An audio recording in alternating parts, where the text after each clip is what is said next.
கிறிஸ்துவுக்குள் அன்பான சகோதர சகோதரிகளே, அற்புத யோர்தான் தியான இல்லத்தின் 4 நாட்கள் விடுதலை தியானம் முடிந்து இன்று மீண்டும் உங்களுக்காக இன்றைய நற்செய்தி.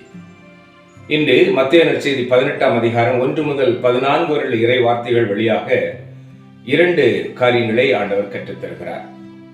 ஒன்று, நாம் சிறு பிள்ளைகளைப் போல எளிய உள்ளத்தோராய் மாறி தாழ்ச்சியும் கீழ்ப்படிதலும் உள்ளவர்களாய் இருக்கும் பொழுது விண்ணரசு நமக்கு உரியதாகும் என்று சொல்லுகிறார்.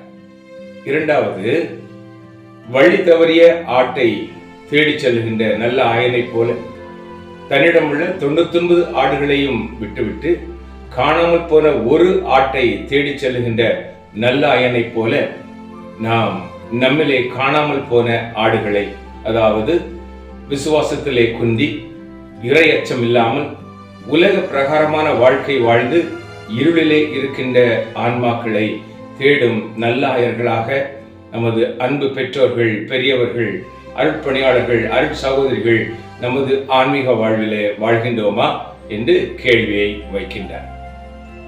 அன்பானவர்களே, இன்று இறை வார்த்தைக்கு முக்கியம் இல்லாமல் போய்விட்டது. இறை வார்த்தைக்கு உயிர் உண்டு. காரணம், அது என்னோடு பேசுகின்றது. நான் நடக்கின்ற வழி தவறானால் என்னை சுட்டிக்காட்டி நல்வழிப்படுத்துகின்றது. என்னோடு நடக்கின்ற கால்களாக இருக்கின்றது. நான் கண்ணீர் சிந்தி அழும் பொழுது என்னை அரவணைக்கும் கரங்களாக அந்த இறைவார்த்தை இருக்கின்றது. என்னை தேற்றுகின்றது, என்னை வழி நடத்துகின்ற உயிருள்ள இறைவார்த்தை.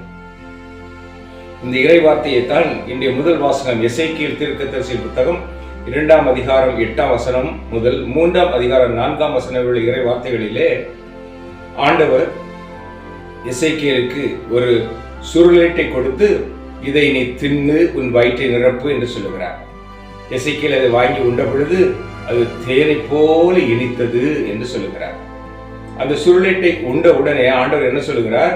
என் வார்த்தைகளை அவர்களிடம் போய் சொல்லு. அப்போ உண்கின்ற சுருளேடு இறைவனுடைய வார்த்தை, அது தேனினும் இனியது, அதை பிறருக்கு சொல்ல வேண்டும் என்று கட்டளை கொடுக்கிறார். இன்று வீடுகளிலே இறை வார்த்தை, அதாவது விவிலியம் திறக்கப்படாத பொக்கிஷமாக வீடுகளிலே கிடக்கின்றது. காரணம் யார்? பெற்றோர்கள். பெற்றோர்கள் முதலிலே இந்த இறை வார்த்தையை வாசித்து தியானிக்கின்றவர்களாக இருக்கின்றார்களா? அதுதான் நல்ல ஆயன். எந்த பசும் புல் வெளியிலே நடக்கணும், எந்த தண்ணீர் தடாகத்திலே ஆடுகளை கொண்டு சேர்க்கணும், எங்கு தங்க வைக்கணும், எங்கு இந்த ஆடுகளுக்கு பாதுகாப்பு கொடுக்கணும் என்ற நல்ல ஆயனை போல ஒரு பெற்றோர், தாயின் தகப்பனும் தங்களிடம் கொடுக்கப்பட்ட பிள்ளைகளுக்கு எந்த இடத்திலே அவர்களை உணவு உண்ணச் செல்ல நடத்தணும், எந்த இடம் வாழ்வுக்கு சிறந்தது என்று நடத்தணும், எந்த இடத்தில் சென்றால் ஆன்மீக தாகம் தீர்க்க முடியும், இவர்களுக்கு இந்த சமுதாயத்திலே பெற்றோர்கள் பாதுகாப்பாக இருக்கின்றார்களா என்று சிந்தித்து பார்க்க அழைக்கின்றார் ஆண்டவர் இயேசு. இன்று வீடுகளிலே தொலைக்காட்சியின் முன் அமர்ந்திருக்கும் பெற்றோர் பிள்ளைகளும் அதைத்தான் செய்கிறார். அலைபேசியில் வீடுகளிலே பேசக்கூட நேரம் இல்லாம, வீட்டுக்குள்ள 5 பேர் இருந்தாலும் 5 அலைபேசியிலே அவர்கள் நேரத்தை செலவிடும் பொழுது பேசுவதற்கு அங்கு வழி இல்லை. இவ்வாறு தொலைக்காட்சியிலும் அலைபேசியிலும் மூழ்கி கிடக்கும் பெற்றோரே, நாளை உங்கள் பிள்ளைகளின் வாழ்க்கை காணாமல் போன ஆட்டை போல கல்லுக்குள்ளும் முள்ளுக்குள்ளும் சிக்கிக்கொள்ளும்.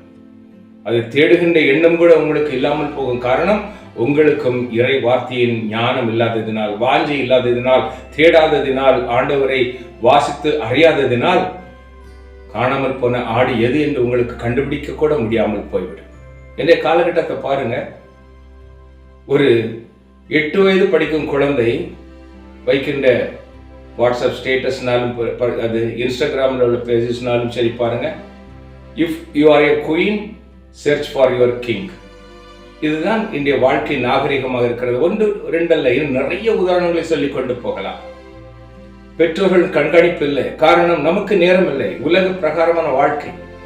அந்த இறை வார்த்தையின் சுருளேட்டை, தேனினும் இனிய சுருளேட்டை தின்று அவளுக்கு கற்றுக் கொடுக்க நமக்கு நேரம் இல்லை. அன்பானவர்களே, இன்று ஆண்டவர் அழைக்கின்றார். சிறு பிள்ளைகளைப் போல மாறணும்னு சொன்ன கடவுள் அந்த சிறு பிள்ளைகள் பரிசுத்தமானவர்கள். அந்த பரிசுத்தமான பிள்ளைகளை பரிசுத்த பலியிலே நடத்துவது நல்லாயர்களை பெற்றோரின் கடமை. அதை இன்று தவற விட்டு விட்டீர்கள். அந்த சகோதரனை சகோதரியே, வீடுகளிலே விவிலியம் வாசிக்கப்படணும், தியானிக்கப்படணும், பிள்ளைகளுக்கு கற்றுக் கொடுக்கணும். காரணம், காணாமல் போன ஆடாகிய பின் அந்த பிள்ளைகளை கல்லுக்குள்ளும் முள்ளுக்குள்ளும் சிக்கி கதறும் பொழுது அவர்களை தேடி கண்டுபிடித்து காயங்களை கட்டி தோளிலே சுமக்க நல்லாயனாக பெற்றோர்கள் இருக்க இந்த இறை வார்த்தை முக்கியம். இப்பொழுது நீங்கள் எதை விதைக்கிறீர்களோ அதைத்தான் பிறகு அறுவடை செய்வீர்கள். நல்லதை நீங்களும் விதைக்கணும், பிள்ளைகள் மனதில் விதைக்கணும். பிள்ளைகள் மனதில் நீங்கள் நல்லதை விதைக்கும் பொழுது பிள்ளைகள் வழியாக நல்ல அறுவடை செய்வீர்கள். இப்பொழுது தீயதை விதைத்துக் கொண்டிருப்பீர்களானால் நிச்சயம் கண்ணீரை அறுவடை செய்ய வேண்டியது இருக்கும். எனவே ஆண்டவர் என்று அழைக்கின்ற அழைப்பு, இந்த சிறுவர்களில் யாராவது ஒருவர் கெட்டு போக நீங்கள் காரணமாயிருந்தால் உங்கள் கழுத்தில் எந்திரக்கல்லை கட்டி கடலில் எறியணும் சொல்கிறார். அன்பு பெற்றோர்களே, இந்த பிள்ளைகள், உங்களுக்கு கொடுக்கப்பட்ட பிள்ளைகள் இறை வார்த்தையின் ஞானத்திலே நடக்காமல், எனது காலடிக்கு இதுவே வெளிச்சம், என் பாதைக்கு இதுவே விளக்கு என்று அவர்கள் உணராமல் நீங்கள் அவர்களை வழிநடத்துவீர்களானால் அவர்களை நீங்கள் கெட்டுப்போக வழிநடத்துகிற பிள்ளையத்த பெற்றோராக இருக்கும் பட்சத்தில் கழுத்திலே எந்திரக்கல்லை கட்ட ஆண்டவர் கட்டளையிடுகிறார். எனவே சிந்திப்போம். இறை வார்த்தை நமது உணவாகட்டும், நமது பிள்ளைகளுக்கும் ஊட்டுவோம்.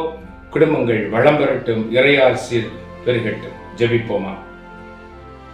எங்கள் அன்பின் பரலோக பிதாவே, உமது வார்த்தையாகிய கடவுளை, இறைமகன் இயேசுவை எங்களுக்கு தந்து, அந்த வார்த்தையாம் கடவுள் எங்களுக்கு கற்றுத்தந்த வார்த்தைகளை நாங்களும் அனுதினம் வாசித்து தியானித்து அதன்படி வாழ எங்களுக்கு தந்துள்ள சிறு பிள்ளைகளை, குழந்தைகளை, கர்ப்பத்தின் கனிகளை உமக்கு உகந்த பிள்ளைகளாய் நாங்கள் நல்வழியில் வழிநடத்த இந்த இறை வார்த்தையை நாங்களும் கற்றுணர எங்களை வழிநடத்தும். தவறிப்போன நேரங்களுக்காக நாங்கள் மன்னிப்பு கோருகிறோம். நாங்களும் உமது மந்தையிலிருந்து காணாமல் போகாதபடிக்கு, எங்கள் பிள்ளைகளும் உமது மந்தையிலிருந்து சிதறி போகாதபடிக்கு ஞானமுள்ள பெற்றோர்களாக நாங்கள் வாழ எங்களை இறை வார்த்தை ஞானத்தில் நிறைக்க வேண்டும் என்று அன்னை மரியாளோடு சேர்ந்து துதித்து ஒப்புக் கொடுக்கிறோம். நல்ல தகப்பனே, ஆமென். அன்பானவர்களே, இறை வார்த்தை உயிருள்ளது. அந்த இறை வார்த்தை நம்மோடு பேசவும் நாம் அவரோடு பேசவும் இன்று முதல் நாம் நம்மை ஒப்புக் கொடுப்போம். இந்த நாளும் இனிய நாளாகட்டும். ஆமென்.